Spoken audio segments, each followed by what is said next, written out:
This is also called taco breath, and it is because we roll the tongue in the shape of a taco, like this. If you can't curl your tongue, don't worry, I'm going to give you an alternative. And I said earlier, you kind of have to let go of the idea that you need to look perfect all the time. You're going to look a little silly doing this, but the benefits are real. This practice is the oldest out of each one I've mentioned today.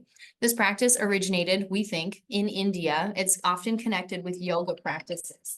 Pranayama in general, or breath work, is one of the branches of yoga. Yoga is not all fancy poses and flexibility. There's actually 8 branches, and breath work is one of them. Manipulating the form of the mouth during the inhale actually invites coolness into the body. As always, that slow, controlled exhale is going to calm the mind, but it's also going to release heat. Now, these exhales we want to do through the nose.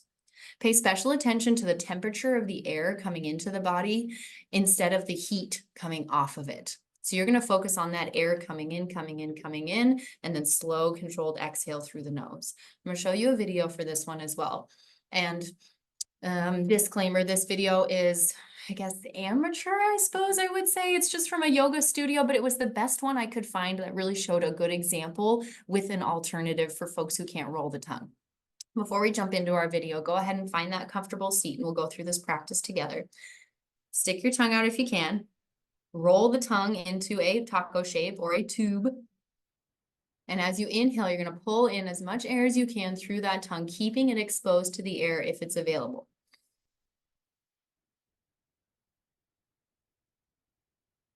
Before you exhale, pull the tongue back into the mouth, push the cold tongue up against the roof of your mouth, appreciating that coolness, and slowly breathe out through the nostrils with closed lips.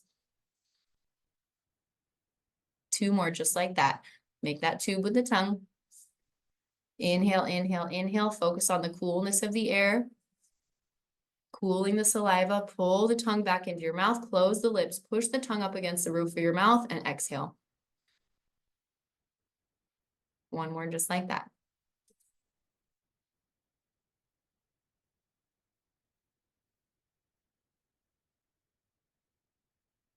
This practice actually invites something cool into the body. So you don't have to run to the freezer and grab an ice cube. You can actually use air to cool down the saliva in the mouth.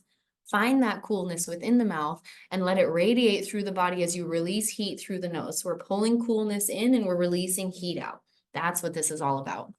Deep, full breath in, cool, cool, cool the tongue or maybe the teeth. And as you exhale, closing the lips and exhaling profoundly through the nose, slow and controlled, always, always.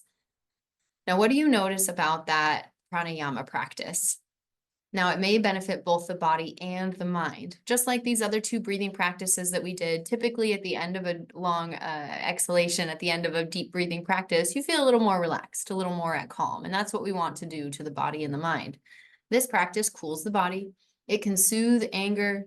It calms the mind. It can assist in focus because we're focusing on that inhale and exhale, getting the mind away from those negative or intrusive thoughts. It reduces anxiety and depression. It can support the digestive system, increase the immune system, reduce blood pressure, and balance pitta dosha. Now that's fire energy in the body. Again, this is more yoga related or Ayurveda related if you're familiar with that. But if you talk about energies and what we're using to balance the body, pitta is our fire energy. It's that spicy kind of go, go, go energy within us. So focusing the mind and body to slow down and inviting some cooling or some air into our fire energy typically cools some things down. These are always the reflective questions I ask after any kind of mindfulness or meditation practice. How did that feel? What was most helpful? Was anything particularly challenging for you? And then what do you notice about the body? And what do you notice about the mind? Noticing in the body after a mindfulness practice, so much more space, so much more relaxation, way less muscle tension. And in the mind, just the same. A little less anxiety, a little less depression, a little more self-love. And that's always the goal.